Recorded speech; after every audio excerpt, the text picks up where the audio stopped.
Баршаңызға қайырлы күн достар. Сіздермен Қаламқас каналыма қош келдіңіздер. Бүгін сіздерге керемет кешкі асқа әсіптің рецептімен бөлісемін. Бізге қажетті заттар: ет қажет, қойдың еті. Мен қойдың төс етін қолдандым. Бір қайнатып алдым, яғни ет тартқыштан жақсы өту үшін, және де өкпесі, жүрегі, пияз, май қажет. Бір пиала күріш қажет. Мен ыстық суға салып қойдым, себебі әсіптің ішіне тез пісу үшін. Және де татымына қарай қира бұрыш, тұз қажет.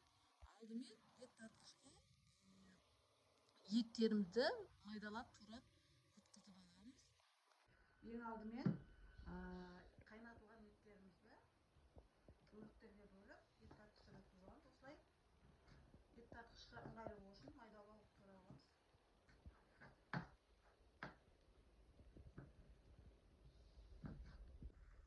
Ұсақтап турап алған еттерімізді ет тартқыштың көмегімен осылай өткізіп аламыз.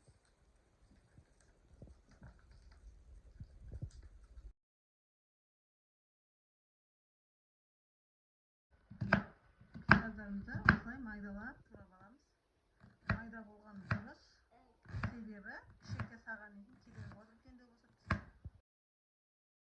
Мінекей тураған пиязымызды етімізге салдық. Үстіне күрішімізді саламыз. Және де татымына қарай тұз саламыз. Етіміз тұзы аздау, сол үшін көбірек тұз саламыз.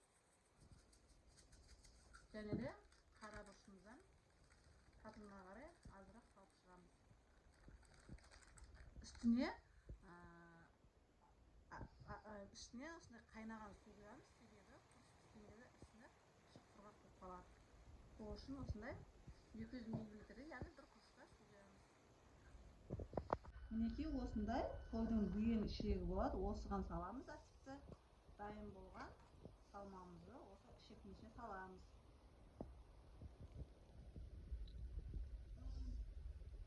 Осылай салып шығамыз барлығын. Қатты толтырып салмаймыз, себебі піскенде де ісініп, ішегімізге сыймай жарылып кетеді. Сол үшін бостау қылып саламыз. Мінекей әсіптеріміз салып болдық. Енді ыдысымызға салқын су құйып, салқын суға салып, газға баяу отта қайнатамыз.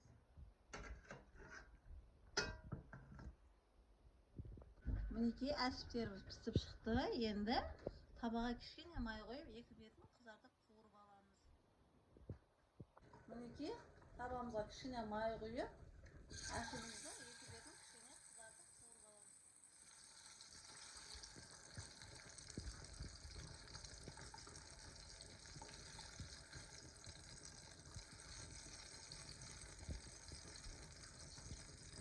Мінекей осылай екі бетін қызартып аламыз.